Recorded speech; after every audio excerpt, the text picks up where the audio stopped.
नमस्कार दोस्तों, आप सभी का फिर से स्वागत है टेक्नोलॉजी कीड़ा चैनल में। और आज का जो वीडियो है वो रहेगा आइडेंटिटी सेटअप पार्ट 3, यानी कि हम लोगों को आइडेंटिटी को कैसे सेटअप करना चाहिए वो इस वीडियो में मैं आप लोगों को बताऊंगा। ये पार्ट 3 है। फर्स्ट पार्ट में मैंने आप लोगों को बताया था कि आप लोगों को डाटाबेस को कैसे जो है सेटअप करना चाहिए। जैसे कि डेवलपमेंट मोड अलग होता है आप लोगों का, और आप लोगों का अगर आप लोगों के पास प्रोडक्शन मोड है तो उसका पार्ट अलग होता है। तो वो डाटाबेस में हम लोग दोनों मोड के लिए कैसे डाटाबेस की कनेक्टिविटी जो है वो सेटअप करें, उसके लिए मैंने डाटाबेस को सेटअप किया था।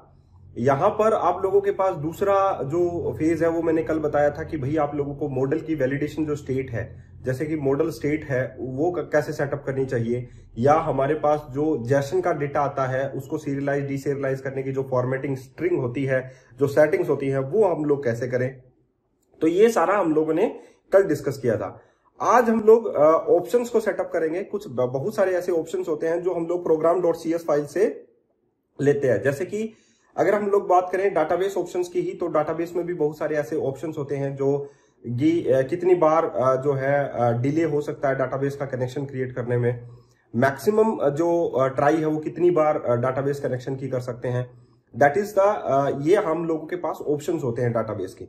ठीक है, हेल्थ चेक्स आप लोगों की होनी चाहिए या नहीं होनी चाहिए। JWT ऑथेंटिकेशन टोकन्स में जैसे ऑडियंस की है, बेरर टोकन्स की है, जैसे कि वहां पर हम लोग ऐप सेटिंग्स में सेट करते हैं।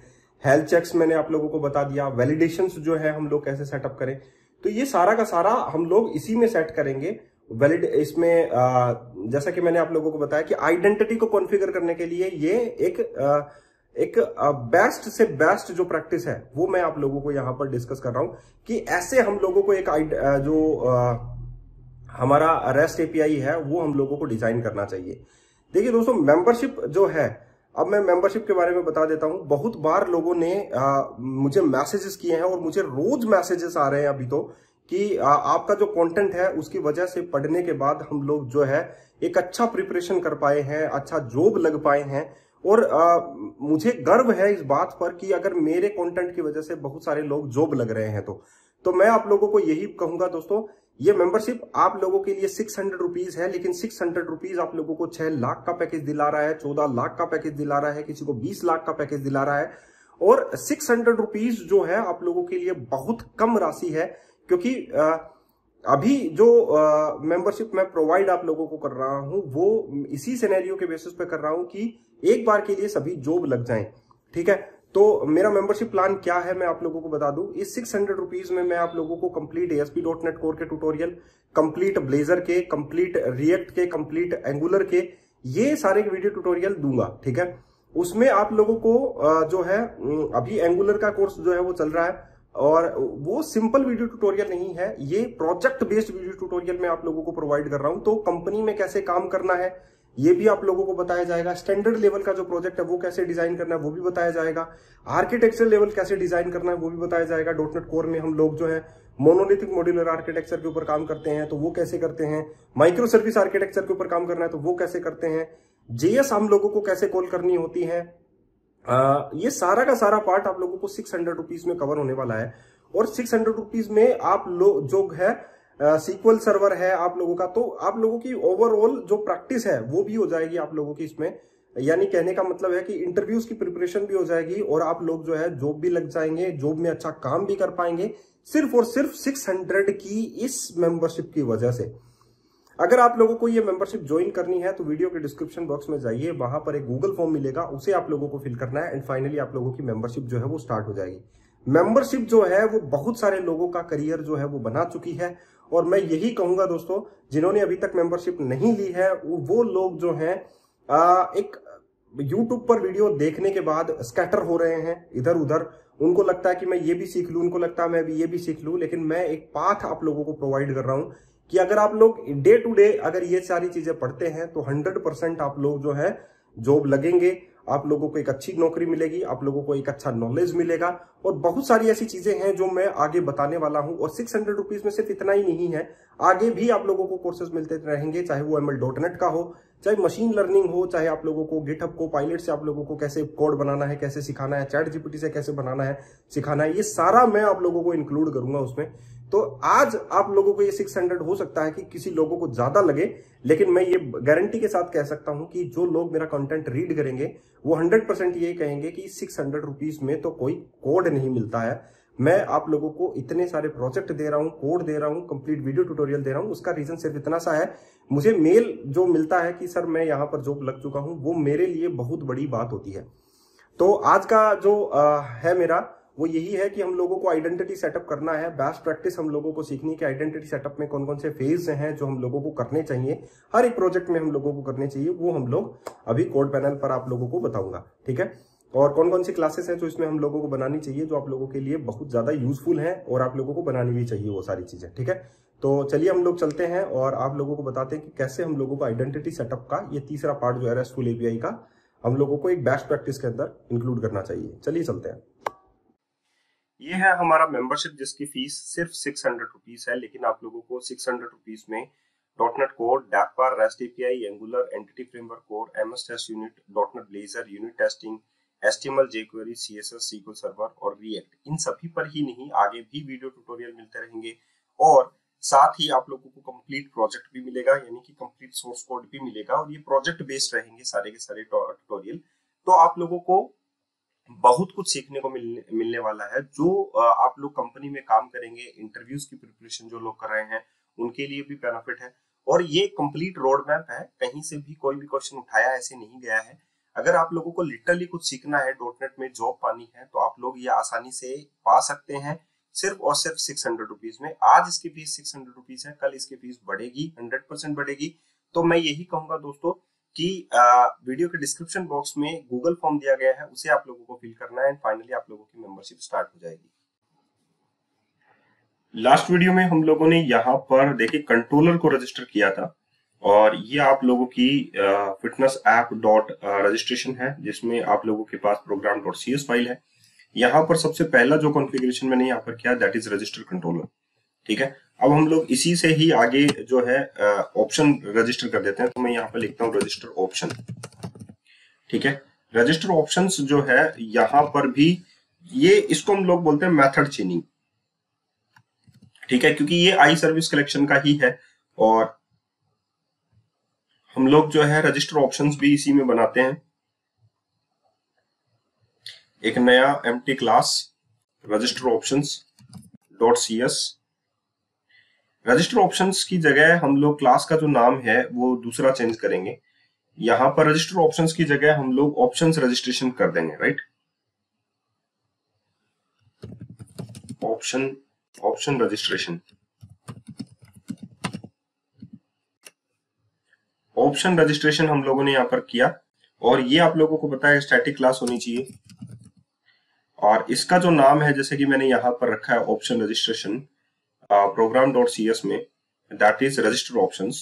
तो यहाँ पर हम लोग जो है दैट इज पब्लिक, एक और जो है स्टैटिक आई सर्विस कलेक्शन और यहाँ पर मैं रख दूंगा ये नाम रजिस्टर ऑप्शंस। तो यहाँ पर हो जाएगा आई सर्विस कलेक्शन, इसके साथ हम लोग दिस कीवर्ड यूज कर लेते हैं, this I service collection that is services. Last video में मैंने कंट्रोलर को रजिस्टर किया था, आप लोग यहाँ पर देख सकते हैं कंट्रोलर रजिस्ट्रेशन, जिसमें हम लोगों ने ऐड एप्लीकेशन पार्ट किया, असेंबली रेफरेंस मैंने ऐड किया। असेंबली रेफरेंस जो है यहाँ पर एक एक असेंबली जो है वो एक स्टैटिक प्रॉपर्टी है जिसकी असेंबली रेफरेंस यहाँ पर देख सकते हैं आप लोग प्रेजेंटेशन पार्ट के अंदर assembly reference, right. Assembly reference जो है स्टैटिक क्लास है, राइट, उसकी स्टैटिक प्रॉपर्टी है दैट इज असेंबली। तो हम लोगों ने असेंबली रेफरेंस डॉट असेंबली ही जो है वो गेट किया, it's a type of assembly type ही होता है, ठीक है। तो हम लोगों ने यहाँ पर जो रजिस्टर किया था देखिए वो ये किया था डॉट कॉन्फ़िगर एपीआई बिहेवियर, यहाँ पर आप लोग देख सकते हैं configure API behaviour options. API का जो बिहेवियर है वो क्या है, इनवैलिड अगर रिस्पॉन्स आता है तो हम लोग क्या यूज करें, invalid model state response factory के लिए। तो एपीआई बिहेवियर ऑप्शंस मैंने बनाया था, कल ही मैंने आप लोगों को ये वीडियो दिया है। एड न्यूटन ऑफ रिजेक्शन की क्या क्या सेटिंग्स होनी चाहिए, जैसे कि रेफरेंस लूप हैंडलिंग के लिए क्या होना चाहिए, फॉर्मेटिंग जो है वो क्या होनी चाहिए। तो आज का जो वीडियो है वो यहाँ पर है ऑप्शन रजिस्ट्रेशन, कि जो ऑप्शंस हैं हमारे पास, जैसे कि डाटाबेस को सेटअप करना है, ये भी एक ऑप्शन ही है हमारे पास, राइट। तो इसमें हम लोगों को अलग अलग क्लासेस बनानी पड़ेंगी और वो हम लोग इंफ्रास्ट्रक्चर के ऑप्शंस में बनाएंगे। जैसे इंफ्रास्ट्रक्चर प्रोजेक्ट है, यहाँ पर देखिए ऑप्शंस हम लोगों ने पहले से ही एक डायरेक्टरी ऐड कर रखी है, जहां पर कल मैंने एपीआई बिहेवियर ऑप्शन ऐड किया, डाटाबेस ऑप्शन ऐड किया, डाटाबेस ऑप्शन सेटअप यूज किया, राइट। तो यहाँ पर हम लोग रजिस्टर ऑप्शंस के अंदर वही चीज करेंगे। जैसे मैं यहाँ पर करता हूँ services dot configure options, configure options. Configure options का ऑप्शन जो है वो आप लोगों को प्रोग्राम डॉट सी एस में यहाँ पर मिलता है, देखिए कॉन्फ़िगर ऑप्शंस। और इस तरीके से आप लोग जो है डाटाबेस ऑप्शन सेटअप ये जो है यहाँ पर करते हैं। तो ये सारा पार्ट मैं यहाँ से हटा देता हूँ।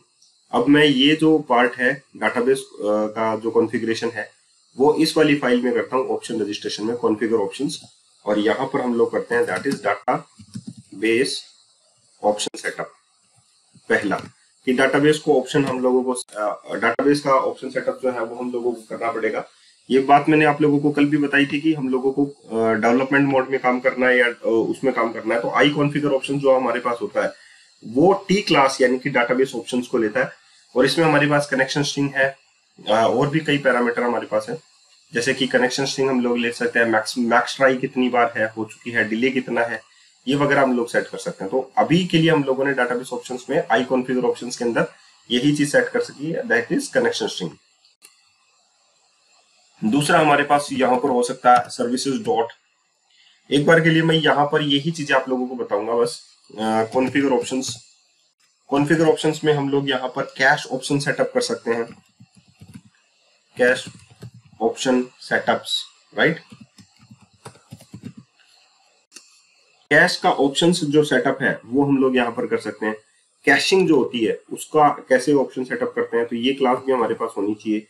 तो इसी में हम लोगों को ये ऑप्शन सेटअप में ही बनानी है, तो ऐड कर लेते हैं एक नई empty file dot C S, बाद में हम लोग ये चीजें बना लेंगे यहाँ पे, राइट। तो कैश का ऑप्शन सेटअप होना चाहिए। दूसरा हमारे पास किसका ऑप्शन सेटअप होना चाहिए, ऑथेंटिकेशन ऑप्शन सेटअप, ऑथेंटिकेशन का होना चाहिए। तो कंट्रोल डी, यहां पर हम लोग लिख लेते हैं authentication option setup, options setup, right. Authentication option setup का होना चाहिए, जस्ट कॉपी कर लेता हूं मैं, और ये फाइल भी इस ऑप्शंस के अंदर बना लेता हूँ। ये फाइल जो है हम लोग नेक्स्ट वीडियो में देख लेंगे कि इसकी जरूरत क्यों है, इसकी जरूरत क्यों है। एक बार के लिए मैं सेटअप कर लेता हूँ इसका। तो यहाँ पर ऑथेंटिकेशन का भी सेटअप होना चाहिए, कैश का ऑप्शन का भी सेटअप होना चाहिए, डाटाबेस ऑप्शंस का भी सेटअप होना चाहिए, राइट। द नेक्स्ट वन अगर हम लोग यहाँ पर देखें सर्विसेज डॉट जेडब्ल्यूटी बैरर का भी होना चाहिए, तो कॉन्फ़िगर ऑप्शंस, तो कंट्रोल डी कर लेता हूँ। तो यहाँ पर आप लोगों के पास होना चाहिए bearer authentication, authentication option setup, right. Bearer authentication options setup, ठीक है। ये ऑथेंटिकेशन ऑप्शन सेटअप है, ये बैरर ऑथेंटिकेशन ऑप्शन सेटअप है। ये फाइल भी इसमें होनी चाहिए आप लोगों के पास ऑप्शंस में। न्यू एम्प्टी फाइल हम लोग बना लेते हैं, जस्ट कंट्रोल एंड सी। इसके बाद में हमारे पास यहाँ पर होना चाहिए ऑप्शन रजिस्ट्रेशन के अंदर नेक्स्ट फाइल, कंट्रोल डी। यहाँ पर है health check options setup, health का भी होना चाहिए, राइट। तो हम लोग ये फाइल भी बनाते हैं। तो ये फाइलें हम लोग कल जो है नेक्स्ट वीडियो में, यानी कि जब आइडेंटिटी कॉन्फ़िगरेशन का नेक्स्ट वीडियो होगा तो उसमें हम लोग देख लेंगे। तो यहाँ पर होना चाहिए हेल्थ चेक ऑप्शंस सेटअप।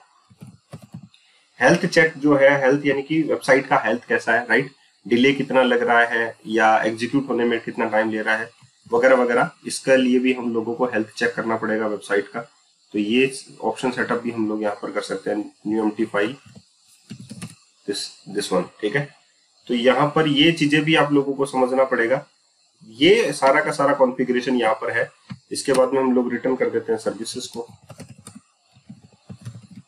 ठीक है। तो यहाँ पर हम लोगों ने रजिस्टर जितने भी ऑप्शंस थे वो सारे के सारे सेट कर दिए कि डाटाबेस का ऑप्शन सेटअप होना चाहिए, प्रोडक्शन में है या डेवलपमेंट में है। कैश का ऑप्शन होना चाहिए कि फाइल को कहाँ पर कैशिंग करनी है, आप लोगों को इंफॉर्मेशन लॉग करने हैं या कैसे करनी है, राइट। सीक्वल सर्वर में कैशिंग करनी है या आप लोगों की कैश कैसे करनी है, आप लोगों को इन मेमोरी करनी है या कैसे करनी है, राइट। उसके बाद में ऑथेंटिकेशन ऑप्शन सेटअप है, बेरर ऑथेंटिकेशन है, हेल्थ चेक है, ये सारा मैंने आप लोगों को बता दिया। तो ये सारी सेटिंग्स आप लोगों को एक एपीआई लेवल पर बड़े लेवल के प्रोजेक्ट्स में करनी बहुत ज्यादा जरूरी होती है। और ये वही कोड है जो मैंने आप लोगों को एपीआई में बताया था, इसमें कोई भी डिफरेंस आप लोगों को देखने को नहीं मिलेगा। ये बड़ा कोड है, इसीलिए हम लोग जब बड़े लेवल के प्रोजेक्ट्स करेंगे तो बेस्ट प्रैक्टिस यही रहेगी कि हम लोग इन चीजों को अलग लेकर चले। जो ऑप्शन रजिस्ट्रेशन है, ऑप्शन रजिस्ट्रेशन का मतलब इनका जो रिलेशन है वो एक्चुअली में हमारा ऑप्शन रजिस्ट्रेशन है, यानी कि ऑप्शन जो भी होते हैं उनको हम लोग यहाँ पर रजिस्टर करेंगे। तो जस्ट इसके बाद में देखिए मैंने कंट्रोलर को रजिस्टर करने के बाद में यहाँ पर दूसरा जो यहाँ पर कॉल किया है दैट इज रजिस्टर ऑप्शंस। अब तीसरा भी हम लोगों को यहाँ पर कॉल करना है। तो ये मेथड चेनिंग होती है कि एक मेथड के बाद में जस्ट दूसरा वाला मेथड हम लोगों ने कॉल कर लिया, दैट इज द मेथड चेनिंग। ठीक है, तो ऐसे ही वीडियोस अगर आप लोगों को देखने हैं, ऐसी वीडियो अगर आप लोगों को समझने हैं, आर्किटेक्चर लेवल के ऊपर अगर आप लोगों को प्रोग्रामिंग समझनी है तो जरूर मेंबरशिप ज्वाइन कीजिए, क्योंकि वहां पर मैं प्रोजेक्ट लेवल पर ये सारी चीजें समझाता हूँ। ठीक है, तो आज के लिए इतना ही, फिर मिलते हैं नए वीडियो के साथ। धन्यवाद।